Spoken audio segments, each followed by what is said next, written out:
Are we live here? Now we are live. Okay. Live from Skopje, Macedonia. This is. Okay, great stuff. So, I'm really honored to be here. I'm really honored to be moderator, and I'm really glad and thankful to Monica for inviting me to this panel. It is really a pleasure to share this 1 hour with these great people and to learn a lot from them, to hear their inspiring stories and to hear how they became who they are today. Um, it is really a great moment for me. So I would like to quickly introduce everybody and quickly uh, get to know who is who before we move on to the next moment of our panel. So Monica, can you introduce yourself briefly? Well, thank you so Like we much. have an inside joke that no one knows about. It's supposed to be inside. Come on. First of all, thank you so much, Stefan, for accepting this offer. Thank you, Costa, Elena, Katerina, and Dorica. I'm really happy to have you here, especially because it's the second edition of 24 Hours virtual tour of Women in Tech, globally as well. We are in the middle of the world tour, so it's an interesting panel, and I'm sure all other internationals will also looking at us. So, as you mentioned, Stefan, I need to introduce myself. Briefly, I'm a Women in Tech ambassador almost 10 years, and I'm really proud to be part of the IT industry, working and on development of products and so on. I'm also recently working on application management, and so that's the brief side of my introduction. If it's a longer session, I will continue. No. We will hear your longer story later. But let's just introduce everybody. Let's see who is on board first. So, Katerina, can you quickly tell us a little bit about yourself? Does anybody call you Katerina? Actually, I've heard only Kate in my life. A lot of people now that I started working remotely with people from across the world. Yes, all different kinds of names. So hi everybody, my name is Katerina. I am the co-founder of Adiva. I've been working in the software industry for 8 years now. At first, I started as a software developer myself. After that, continued as a founder, and now I'm kind of in between both of the roles. So I enjoy both the technical part as well as working with people and meeting people from different locations, different cultures. And being a keynote speaker, I mean, you do that like really often, don't you?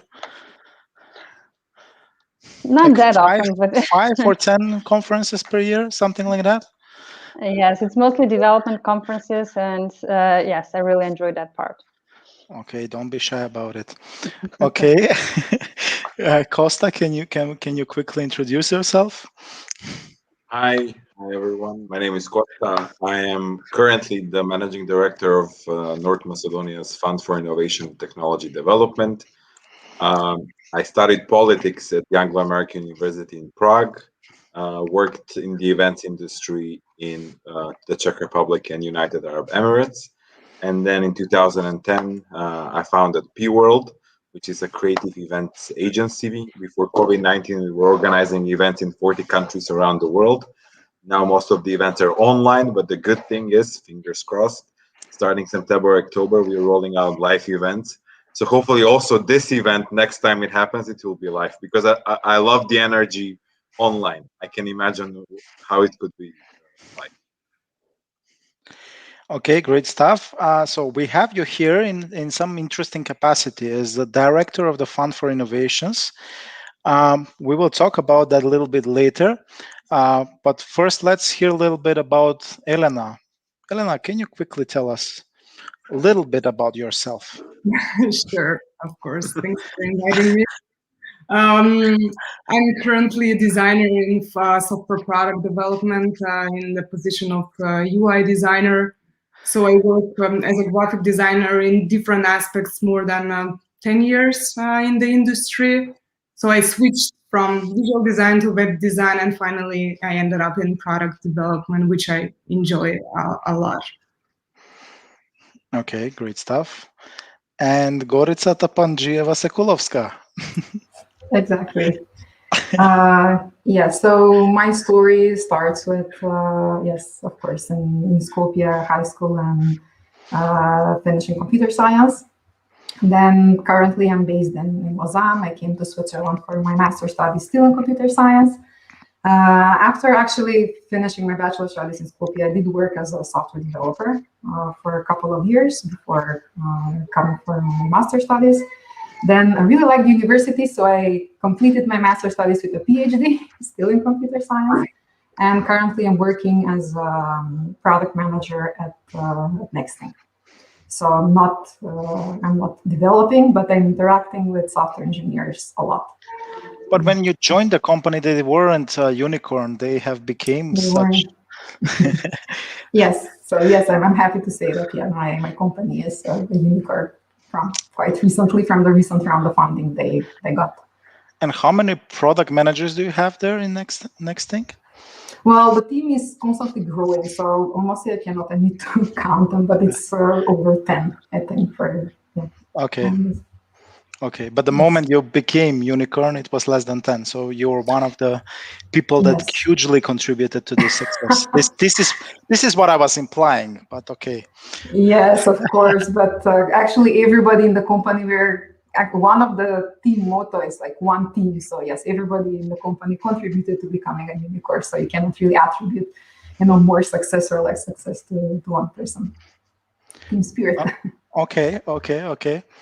Well, how I envisioned this this panel was to talk a little bit about ourselves, talk about a little bit about the story, what brought us here, what were the key factors, what were the key people in our lives, what were the key moments, or just some interesting anecdotes which contributed all of you to become what you are today. So while we were in the backstage, Elena told us that she used to optimize Walkmans and she used to destruct them. Can you tell us a little bit more about that thing? Sure, of course.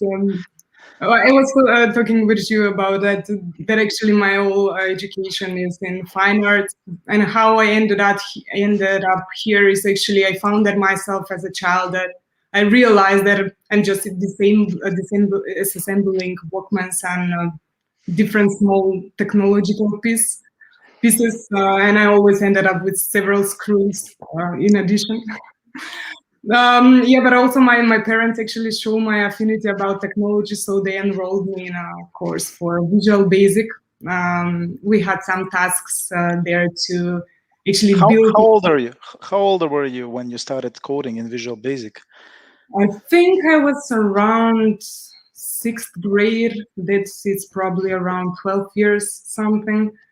But yeah, everything was around the if, else, and if and else, some like very basic line of codes. But I always were focused on the visual aspects, so that's why I guess I became designer in this area of development of products. So you were more interested about how everything looks like than how many if else's there are, or switches maybe you can use, but okay. This was the line of code that I knew only if else. Okay. But you've mentioned your parents, and this is for me quite interesting. I mean, what is your background there? Can you tell us a little bit more about like the influence from each of your parents, how they have contributed towards what you are now? Yeah, that's exactly what makes me now like somebody who works in software product development as a designer. My father is an artist, teacher in arts in school and in primary school, and my mother is a psychologist. She's a psychotherapist. Actually, so my love for arts and so for the visual aspect and my actually affinity for psychology made this blend to continue forward with UX design and to get interested in the user's aspect and how to build products which are user focused. and validate them and get back to the user again and try to find the best solutions for them. Okay. And Gorica, you have mentioned high school. What was high school so pivotal for you in your career, in your development, or not really? I mean, when did you realize, okay, this is what I want to do?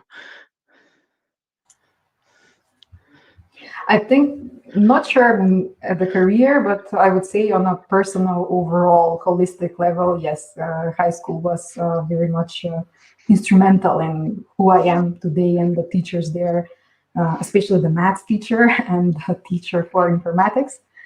So, and especially engineering. I mean, the first time I encountered coding, okay, I wasn't lucky. Well, my parents didn't register me to get some programming courses, but the first time I got in contact with some programming language was indeed in high school, and it was Pascal. So we were coding in Pascal, and I still vividly remember the days about how eager I was to go to these courses. That surprisingly now, when I reflect on that, I realize that it was a perfect blend to kind of express my, let's say, engineering mindset, but also to express the creativity, because yeah, we're also playing with some shapes, we're drawing circles, and even developing some games. So all of this really excited me so much that yeah, I just loved those courses. And yeah, I was even part of the competitions in Pascal. So in some of the algorithms that I learned, that I actually then used them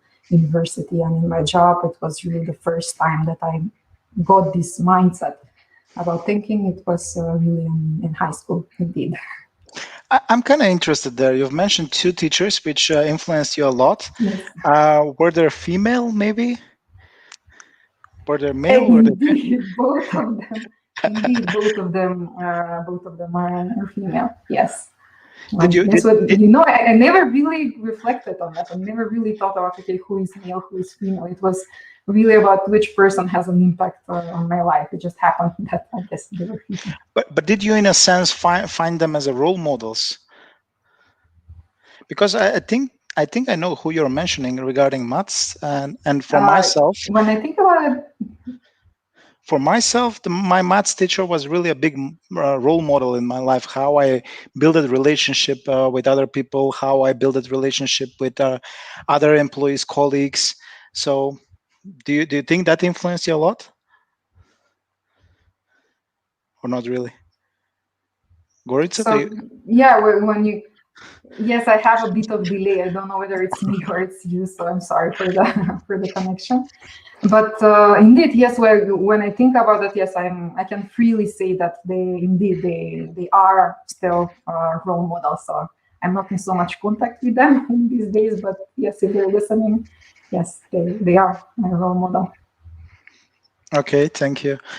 And Katerina, I want to touch base. So, can you tell us a little bit about yourself and about the moments which kind of defined you in your professional career? So, if you reflect on yourself, if you go back, what happened that triggered to become who you are right now? So when I go back to high school myself, I see the complete opposite from Elena and Gorica. I never really felt of myself like someone who is good at programming or someone who would be, loving what I'm doing right now. I got my first computer very late in high school, so I was even bad in informatics and everything related back at class. But I loved math.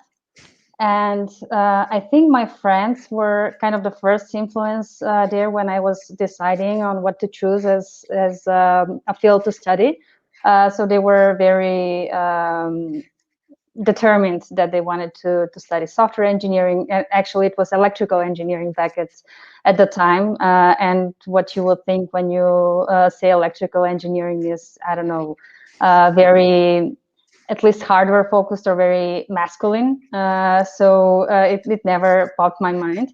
But that was the first moment, I guess, of influence when I decided, okay, this is the field I want to take. And since the first day of university, I never regretted it.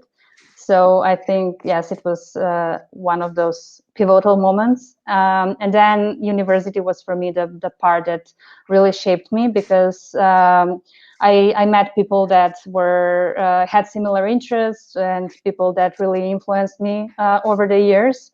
And Stefan, you being one of them. So the student organization I was part of, the things that it introduced apart from just studying to get good grades.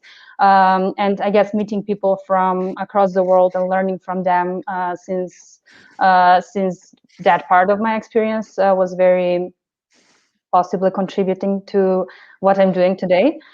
And then after the studies, I think, I don't know, when I'm thinking right now, everything happened kind of organically, and there were moments that shaped what was happening next, but there is not anything in particular that I can point out and say, okay, this was, the moment when everything happened. It was like something happened, okay, learning from it, moving to the next step, and then to what I'm doing today.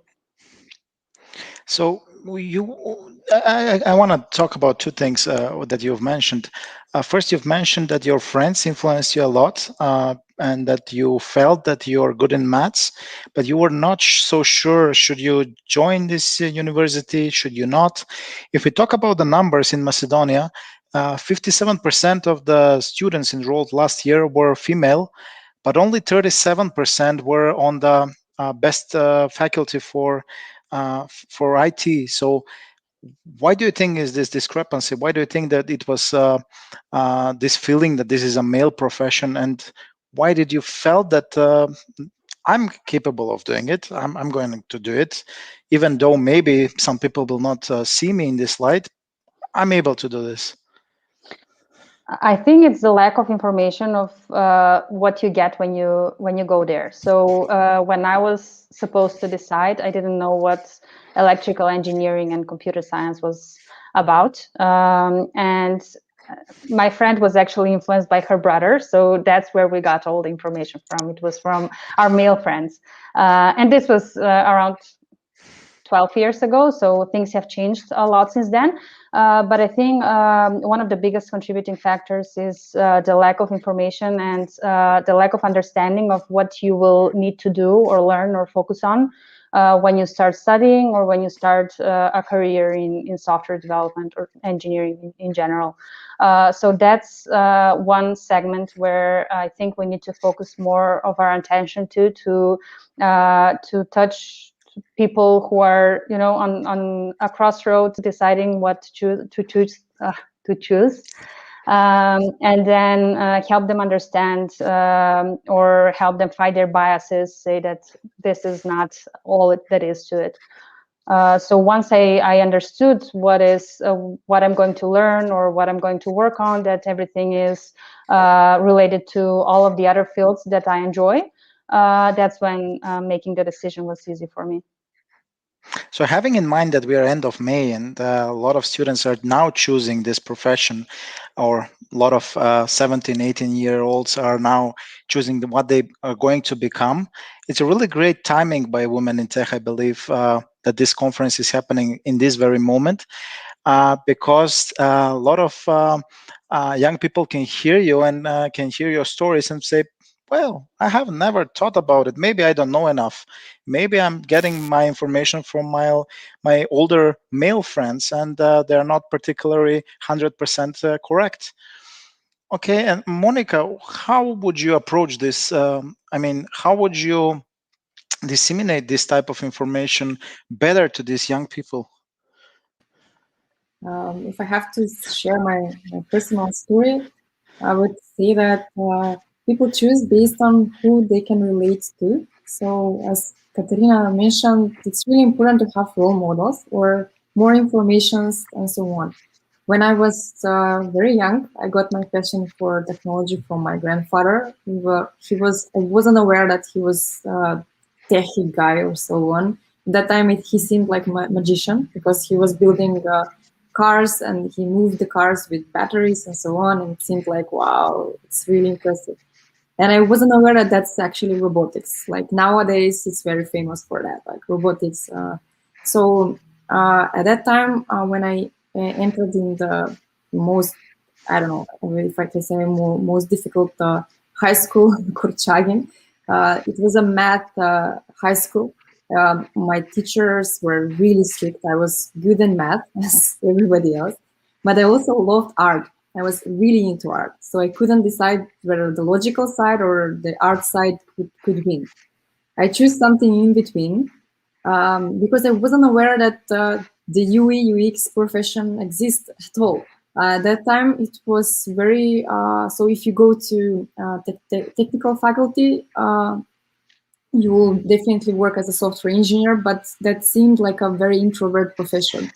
So I think based on lack of information, I choose the direction where I am now. I'm not saying that I choose wrongly because you can always change your career. And this is why I'm also sharing my story because maybe someone will get inspired and start learning something.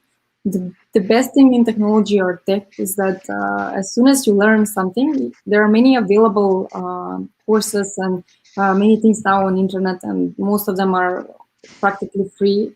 And even coming in the organization as we are as women in tech, they can also learn something from the sessions because everything is for free. So just learning and diving deep into more, being curious, I think helps in this direction. So even if there's lack of information, I think young people can search or find the nearest club or meetup. Where everything is now available. I think nowadays, when everything is even online and virtual, even worldwide, like you can connect. As we are now with you, all because you're all, I guess, not almost all. You're not in Macedonia now. But I'm kind of curious. Did you disassemble any of those cars that you're mentioning now? Your father was driving, or not really? This is the pivotal maybe moment. I haven't. I should. I have This explains maybe why you went into economics firstly. Okay, we got it. But I'm kind of curious here. A lot of you have been participating in some extracurricular activities, and how much do you think this type of engagement helped you to shape you professionally? Because it's about mixture of different aspects, and the technical aspect is only one part of it. And by going to economical university, I know, Monica, you were really up the ranks of a really good student organization. How much do you think that contributed to your development? Well,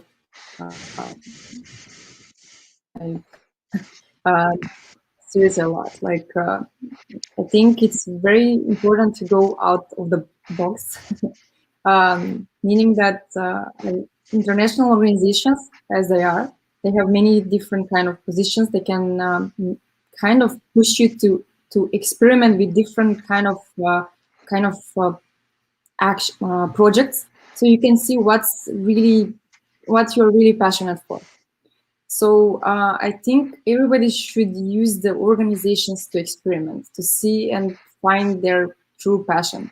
And if one thing is not serving them, okay, then go to the next. So just diving into lots of opportunities from the international organizations, and also networking helps a lot, especially for learning, no matter what. Like even getting in touch if at that age as a students, you get in touch with the business sector as well. You get to be informed from other perspective and see different kind of also get into internships and so on. So I don't want to continue in this area. There are lots of things, but I think that it's a must, and it's a really good. Nowadays, one thing I'm really proud that this Women in Tech now has also youth ambassador, which is actually priority focused on the high school students. So I'm really glad that students, even from high school, can also see and kind of get the love for technology and experiment and see whether they like it or not. So I'm really glad that we're working on that areas as well. I want to sort of round this first section around this notion that it's about curiosity. It's about really big and important role models, and it's about being part of interesting organizations where we can fully develop and learn more about different aspects of ourselves. And for me, it's interesting that some of you have been building this type of communities. Katerina, you have You have started one community. Monica, you have started a community. Gorica, you have been part of several communities. Uh, how do you think? How do you think that you can you can give us advice to people who just want to start something on their own? So if they are living in an area where there is no such student organization, there is no such community existing, how they can build something from scratch. Katerina, you've built several things like this, haven't you? I think the first step is actually the first thing is to be a people person. I've kind of been struggling with that part in a few parts of creating those communities. So I'm not that easy to start interactions with new people, but I'm good at keeping good interactions after I make that initial contact. So I think if you need to recognize yourself and you need to know whether you are, the super connector or you are the person who makes deeper relationship, and then have that other person you're missing complement you and build that community together. The other thing is to look for people who are interested in the same things you are. So try to create a vision around what you're building. What do you want to achieve? Who will that help? If it's you, how are you going to pass the message to other people who are struggling with the same issue? And then go with that and find those early supporters who will work together with you to build that community.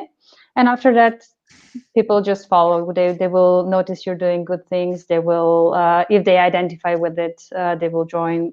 Otherwise, you're not a good fit anyway. So I think, yeah. So Costa, I mean, how do you actually find this first fool who follows you? How do you find this first person who thinks, yeah, this guy's inspiring. This guy I can follow this guy. His idea is good. How have you done that in P World? I'm kind of curious. Well, I think by walking the talk. I think what is really important, and I know it's really in the past couple of years, it's been very sexy to be an entrepreneur, to hustle. I have my own business. I am the emperor of my empire. But at the end of the day, you have to walk the talk, because sometimes I feel that a lot of people are just talking, talking, talking. But what is really important, I think, and it sounds like a cliche, but everything starts with a vision. And I also believe that when you're a corporation, but also when you're an individual, you have to set up your goals. What do you want to achieve in life? And I'm not the kind of person that wants to put people in categories. You have to be an entrepreneur, you have to be a doctor, you have to be this.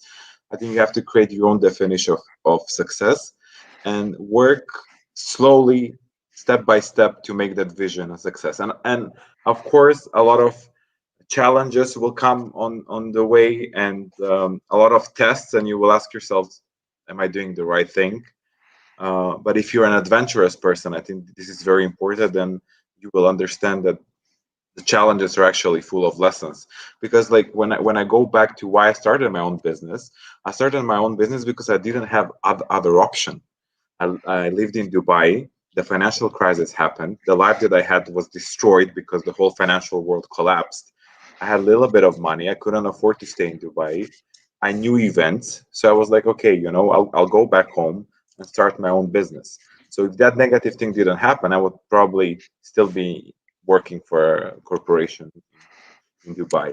But I think what is important uh, is that, you know, having those side things, having that main vision. Yeah, I'm the founder of P World, but also doing small side things that fulfill you and that give you a different perspective from your day-to-day activities.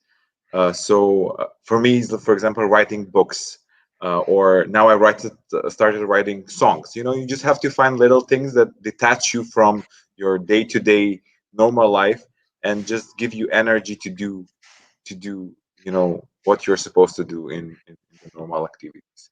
But at the end of the day, I think one thing that is really interesting is that in school we are taught always how to manage other people, right? How to be a great manager, how to be a great leader, but no one teaches teaches us how to manage ourselves, how to manage our own talents.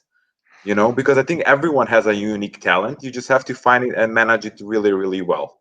Um, and if you're open for learning, and if you find that talent that you have, or those talents that you have, and you manage them daily, not just by talking, but by learning, by experiencing different things, by being adventurous, by saying yes when you feel like saying no. I think that you create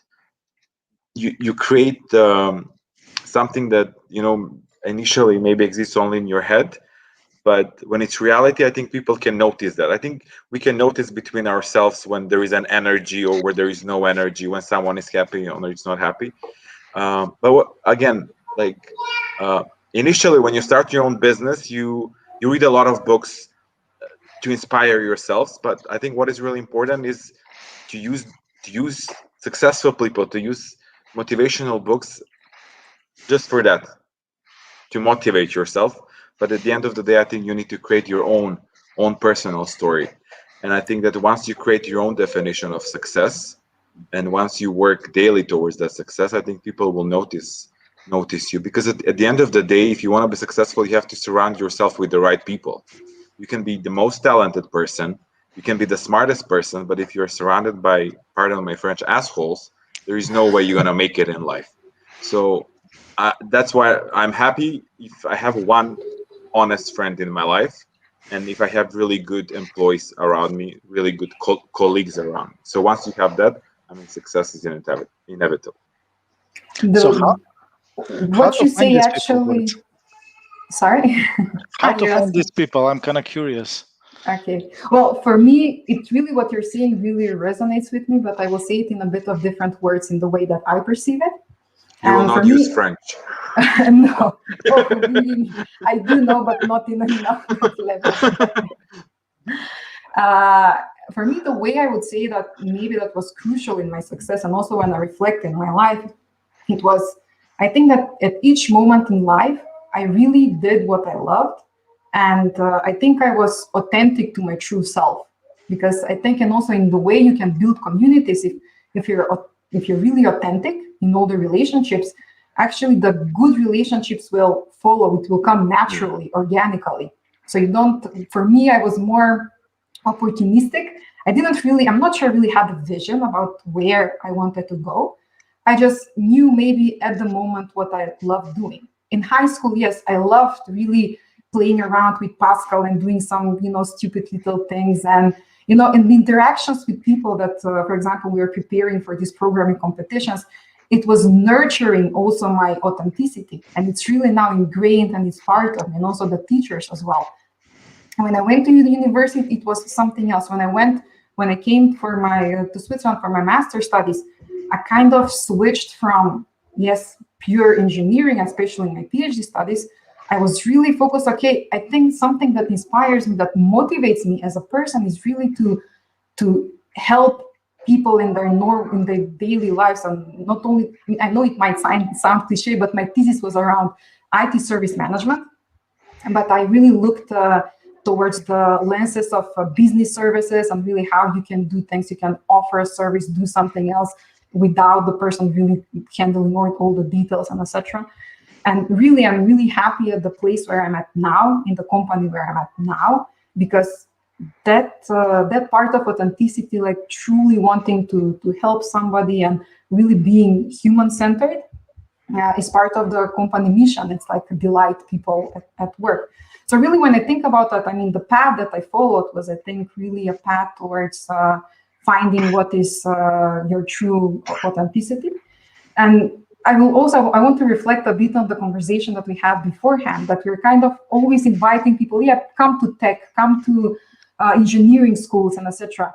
Especially now, I think technology is so much ingrained in our everyday lives, and it solves so many common problems that we have, is that people in tech, and even in my company, the people I'm surrounded with, they don't always have tech background. So it's not late to join a product development, and it doesn't even have to be product. What is a product? It doesn't necessarily have to be tech. It just happens that now most of the platforms are technology platforms. So really, I think that one of the main messages that I have is that, I don't know, even if somebody's a baker somewhere, a florist or whatever, I think there's always place for diversity and for different ideas and for different aspects and different viewpoints, different perceptions in technology. Because ideally, at the end of the day, everything that we do is to solve the common everyday problems. I mean, I think in each of our lives, the work that we have is that there is a problem which is identified, and we as people, we are curious enough, we are inventive enough to solve that, and technology is just a means to get to that. If I can just add something really quickly to what you said, and it's very important because I meet daily entrepreneurs or wannabe entrepreneurs who have an ideas, they need funding to make it happen. And what you said is really important. When we talk about tech, people think that you need to have the IT knowledge, you have to fit in a certain criteria. But in order for a technological solution to be successful, you need also a salesperson. You also need an HR person that will manage a team. You need a good manager. Some companies now have wellness managers that manages the health of the employees. So the final solution, that we communicate with, that we see, is a result of tech and a lot of non-tech people involved in making it happen. And I think this is key, especially. And I always tell everyone, you can have the best product, and usually I tell this to engineers, 5 or 6 engineers start a company, they have an amazing product. 4 years later they come and they're like, you know what, we have problem, we cannot sell this product. And I'm like, do you have a salesperson in your team? And they're like, no, we don't have. So I think it's very important, no matter what industry you belong to get a team, because not everyone can be good in everything. But if you find the best people in each category, I think that success in it is inevitable, especially in tech. I think we're touch basing really two important aspects about being authentic to ourselves, understanding what our strengths are and what our weaknesses are, and also understanding what are the overall aspect of all the people that we need to surround us with so that we succeed. So when I was starting, for me it was super. I was thinking, okay, I have to become a better salesman. I have to become a better developer. I have to become better at everything. And you cannot become better at everything. You have to find who you are, what you're good at, and then find people who will supplement these aspects that you're lacking. This was my story, at least. For for example, Katerina saying, I want to find this communicator, super communicator, and I find myself to be such person who tries to connect people and tries to find the best possible synergies between the best characteristics that these people have. And this is where I find myself as a dot connector, what Monica said. So do you gals and Guy agree regarding this? I completely agree. I agree. We don't. And not to forget also the ethical aspect about product development. Actually, what we lack the most in many big companies. For example, when Facebook started, maybe it wasn't going to be this bad if they had a lot of people from philosophy or. Well, who said Facebook is bad? I would say from ethical aspect, it's not that good enough. So I guess we need people from different backgrounds and from different age groups, and also to include those people to design and build products for everybody, not just for the users that are the most in the market. So also building for elderly, for example, we also forget about accessibility in lots of the times. So probably all of our users right now are getting older and older. So those users will need some more accessibility options. So we need to consider them and build for inclusive groups too. faster. Sorry, go ahead, Monica. No, I just I wanted to add something to Lena, that I really like the ethical part of design. Nowadays it's good that it's getting more and more popular. And for inclusiveness, one thing I'm really glad that in Macedonia now we have a startup that actually works for and created a digital menu, and blind people literally created five level of I'm really passionate about this product since I was helping them, and it's really interesting that even they are able now to create applications. So what's the excuse like today? Like no excuses for working in technology. And this is the next chapter that I would like to open, and this is in regards towards the design of and the development of products in the digital aspect, or in the digital era. Basically, now everything becomes some sort of digital product. So the bank is a software company which has a banking license.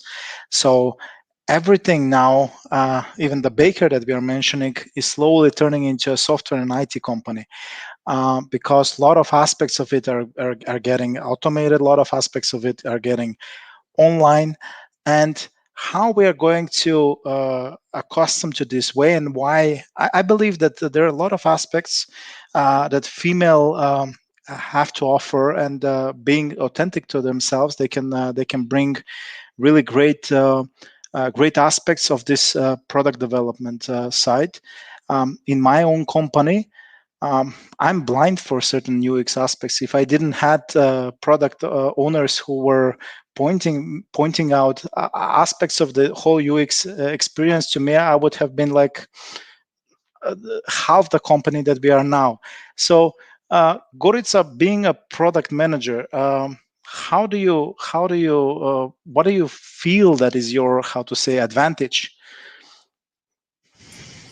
Well, it's a difficult question. I don't know, the way you phrased it is a bit. I mean, I always wanted to think about myself as being a good observer.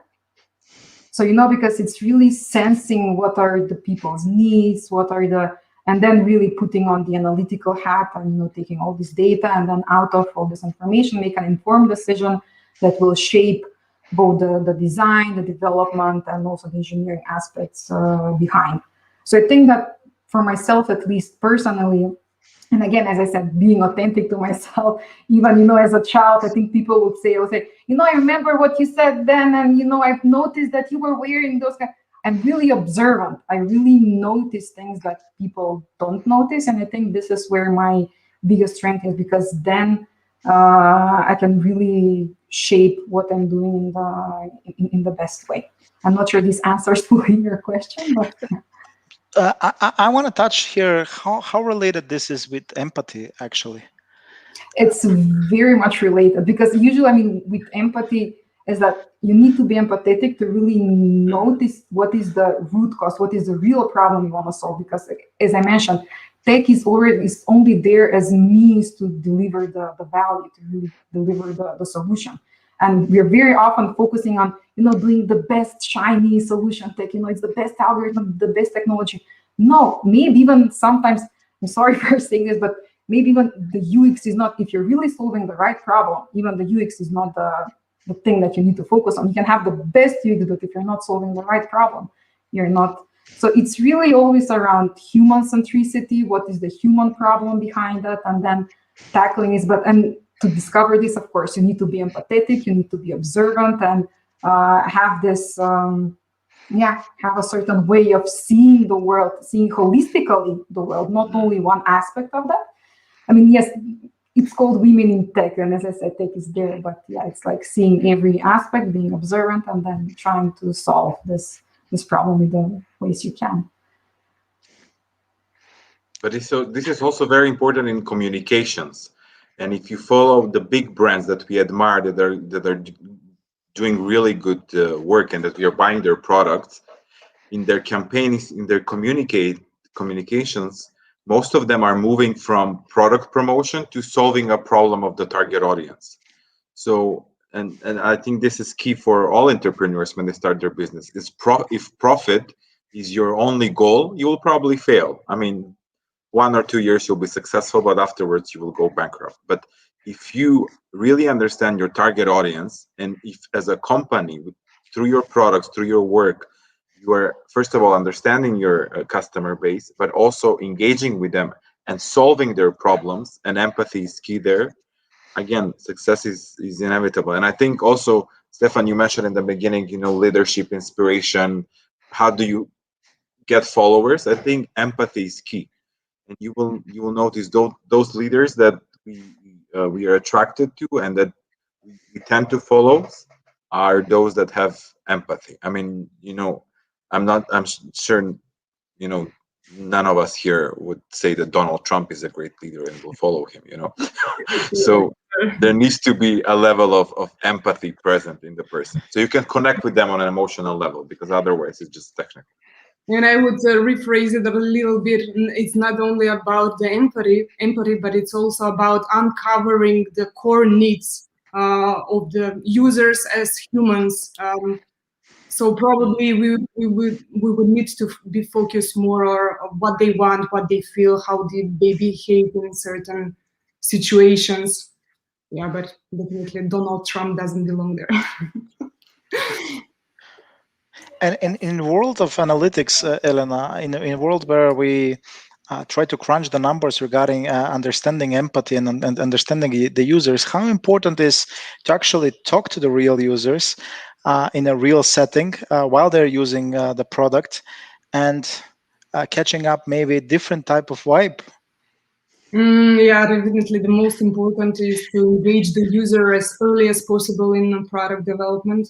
So even in the discovery phase, and even after, when you make a high fidelity solutions or prototype, then to go back to the user again, ask them what they think about the solution. And after they start using it, actually you go to analytics and compare that qualitative and the quantitative data, and in the end you just go back to the discovery phase and iterate again to what you discovered in all that processes. So I would say we build for the users. I mean, though we wouldn't be here if we didn't have the users for us for our products. So we need to tailor our products according to the human aspect of our users. Monica, maybe you're also developing a product, so maybe you can share some insights that you had. Your numbers were showing one thing, but when you actually talked to the people, it turned out to be completely different. Has it happened to you, or not yet? Yeah, I think everything is connected with experimenting. You kind of do some primary thesis, like based on the user journey, and then how he will move and what kind of things he will prefer and so on. And then just nowadays everything is measurable. So then seeing the results from the A/B testing, and then seeing which kind of I'm doing actually surveys after the primary phase of the application, for example, and then seeing what thing the user prefer, whether the colors are fit, and whether some other aspects of the application could be changed, and what area or which part of the application, or I don't know, is seen more, and so on. So there are many statistics now which help us to improve. I think nothing is perfect from the beginning. Like if it is, I think it will be boring. So yeah, we have to have some primary, I don't know, thesis and start, or several options, and then see which fits based on the users in the future. So I'm trying to assemble now all the things that we have talked about, because we have talked about the really great things about leaders, about people who have empathy, about people who care about certain problems, about building a community, and becoming such a leader. It's not everybody can become a leader if they truly care about some problem, and they find people who are like-minded and feel that they need to solve this problem together. And if they're a big community enough, and if they find people who share this passion, or if they learn how to ignite this passion in other people, then they can start thinking about services and products. And now we are switching and using this empathy. But how do we develop this empathy? Is it something that we develop, or is it something that we have? This is a question for me. I never knew. Am I empathetic enough? Am I not empathetic enough? What is my style? I've never questioned this towards myself. But have you actually questioned this? How do you measure this? How do you know if you're a good leader in this type of in this aspect? Do people come to you or approach you when they have troubles, and how, if yes, do they kind of feel happy after they leave and so on, or if not happy in the beginning after, because sometimes the advice can be harsh. But that's the question you need to ask, if people find you empathetic and so on. Kata, you need to add? Yeah. Oh. Sorry. I wanted to add, I think it's also about how much do you listen, and whether, when someone else speaks, do you think about what are you going to say next, or you're just trying to hear what they have to say and understand really how they feel like. And I really think that, I think that most of the skills can be learned. Yes, some people have the advantage of being born with it, but everything can be learned and developed over time. So if you want to try hard enough, you can achieve it by trying to be there for others, to listen, to understand their needs, and not put yours before theirs. Costa, what were you trying to say? Oh yeah, I forgot a little bit, but I think when it comes to empathy, I think you can, because I also work with a lot of business leaders around the world who try to be more empathetic. But I think, first of all, what is really important is that, I don't want to sound like Jennifer Lopez, but you have to be real. I think people can smell BS quite easy. You can fool them, a couple of times a year or two, but they can see through your lies. I think what is really important is that you have that honest talk. I think, and I will talk from my own experience why my books have been successful, because I let my guard off and I started talking about the financial problems I had, my year's battle with anxiety. You have to connect to people with personal level. If it's technical communication, if it's only technical language, no matter what kind of training you get, the empathy will not bear. But even in marketing and PR, we say, we are living in the age of real people and real stories. Why do we share really good content? Why do we cry when we see content on social media? Why do we spend hours on TikTok, going through these videos? It's because we connect. Everyone is on TikTok. It's crazy. So because you find that, you connect with, the personal feeling, the personal emotion. And yeah, you can learn a lot of these things, but I think, and I've worked with some people that no matter how hard you try, there is no way you can squeeze even from empathy. So you need to have some kind of base. And I also think that empathy is not something that should be trained. It's not something that should artificially be imposed on someone. Now, you don't wake up one day and say, now I'm going to be empathetic. I think it has to do with your life experience, whether people can really connect with you, whether they want to be part of your tribe. I think everyone can do it, but I think people choose to be mean rather than empathetic. So, or selfish rather than empathetic. But there is an interesting aspect that you've mentioned there. It's about vulnerability. It's about being. If we ask somebody to be empathetic, and if we ask somebody to share their emotions, how can we expect this if we don't make our soul naked to them, so that we can openly and truly start this communication and saying, hey, I'm not good at this thing, can you help me? And then opening up the discussion. So this topic, especially in Macedonia. I think it's our upbringing. I think it's our upbringing because we were always educated in school, but also, I don't know, from my personal experience, by our parents to show a facade of perfection. And nothing should break the facade, that you have to have all five, all fives in school. You have to be the best. They compare you to your neighbor, to your cousin. If you're successful but you're single, you're a failure because you're not married.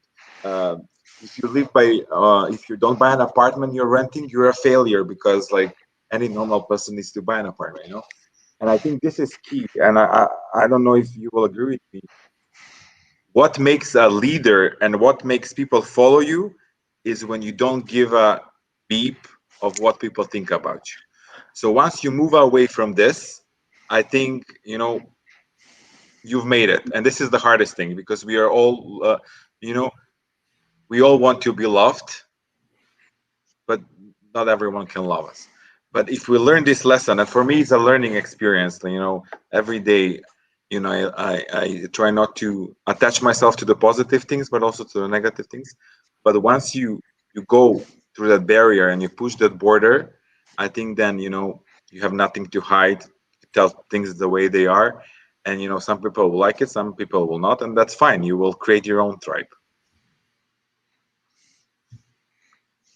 So basically, not over caring about every expectation of every single person in the world, but sort of setting up your expectations based on your own goals, based on your own um, based on your own trajectory where you want to become, and based on how you want to develop as a person, not how everybody else wants you to develop as a person. So not to be this perfect person on Instagram, perfect person on LinkedIn, but to be this true authentic person to yourself. And then by being yourself, finding like-minded people who you can relate to. And you don't end up being like everyone on Instagram. No time for bullshit where we're building an empire about to make my 1 million, those kind of things.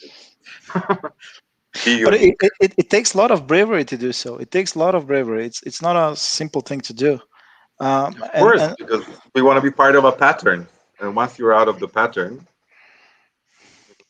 Since we're almost getting to the we're getting too philosophical, I think. It's a tech event. It's a tech event. We have almost 5 minutes, so I would like to see the last comments or instructions or advices or tips for the future for developers. So, Monica, what is yours? Stefan can answer now. No. What is yours? I want to hear it. As I mentioned, don't be afraid to experiment, to try, and stay curious. And if you're curious, curious enough, I'm sure that even though there's no answer at the beginning, they will search it and the answer will show. So curious Monica, okay. Gorica, authentic Gorica, is that it? Maybe you can say so. I would like to finish off with, because indeed it's a Women in Tech event. So I guess my main message would be that in general, in tech and in product development, it's such an interdisciplinary field that indeed, if we are truly authentic to ourselves, there's place for everyone, and everyone can bring something to the table. If they are empathetic, if they're observant, if they really want to try and find a real true problem to solve, something that really touches them. It's something that I try to do in my everyday work. I'm not sure if I'm succeeding, but yeah, that's my main message. Be authentic. There's place for women, men, everybody, in tech, and not only tech, but in general, the world needs that. Maybe it sounds cliche, but Okay, so authentic Gorica. If we boil you down, Katerina, to one word, what would you say? There are multiple words, but make one meaning. I'd say be open to change. At least for me, it's been something that has taken me from the beginning of my career to where I am now, changing constantly and learning from people I meet and from personal experience. So it can never be as you imagined it. So you need to be open to whatever comes on your way and try to adapt based on it, and get to a bit of a different direction, but keep the vision in mind. And Elena, is empathy the word that we are looking for? Actually, the word we're looking for is to stay human in all this process. Because we easily lose ourselves and behave like a professional and robots without empathy and trying to suppress our emotions during work engagements. Yeah, and one more thing I would just like to add. It's not always only about being a woman in tech. It's mainly about the quality of the diverse professional you stay in this process or you develop in. And yeah, once for all, we need to separate from social labels and start buying robots to females, to young girls, and forget that only pink color exists and as a small child. Hence the blue color. Okay. Hence the blue color. Okay, I get it. And Costa, your word is actually two words, BS, no? My word is fun.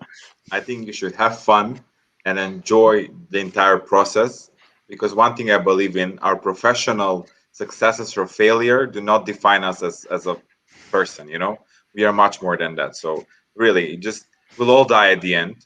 So I think what we need to make sure is that we have fun in anything that we do. And Elena said something really important, and I think that first of all, I really enjoyed doing this. You guys are amazing. I cannot wait to do this live. But we need to talk more about diversity and inclusion. In Macedonia, we're not talking enough, thinking that, oh, we are past that. We are not like in America, women have rights here and stuff like that.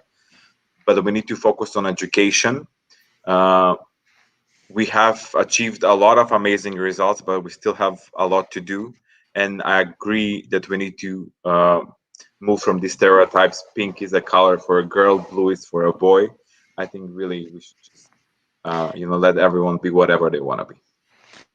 So thank you very much, everybody, for being here. It was really a pleasure for me to talk. Blue is the color, or pink is the color. I don't know. Thank you very much, Monica. Thank you very much, Women in Tech. And I hope to see you all in live. Bye-bye. Thank you. Bye. Likewise. Thank you. Bye.